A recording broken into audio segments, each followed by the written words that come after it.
La sanctification, une très longue marche vers la sainteté. La sanctification n'est pas le fait de marcher dans les jeûnes, les services de prière, les cultes 2 fois par jour, de chanter tout le temps, ou de partager des trucs religieux sur les réseaux. C'est le processus par lequel un croyant est progressivement transformé à l'image de Christ, et devient saint. La sanctification est l'œuvre du Saint-Esprit dans la vie d'un croyant, lui permettant de se séparer du péché, et de vivre une vie conforme à la volonté de Dieu. On distingue 3 dimensions de la sanctification.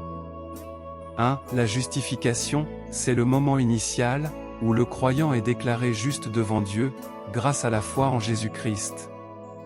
La justification est distincte de la sanctification, mais elle en est le fondement.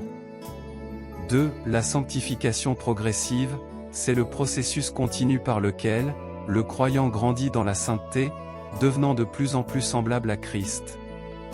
Cela implique la mort au péché, et la vie en Christ.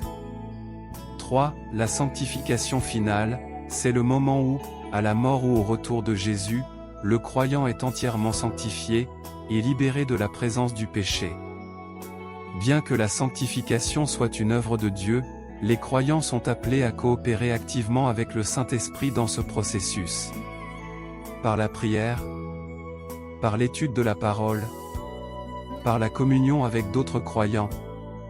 Les chrétiens sanctifiés sont appelés à servir les autres, et à être des témoins de l'amour et de la grâce de Dieu dans le monde. Ce sont des dignes représentants du royaume de Dieu sur la terre. J'ai soif de ta présence, divin chef de ma foi, dans ma faiblesse immense, que ferais-je sans toi? Chaque jour à chaque heure, oh j'ai besoin de toi. Viens Jésus et demeure auprès de moi.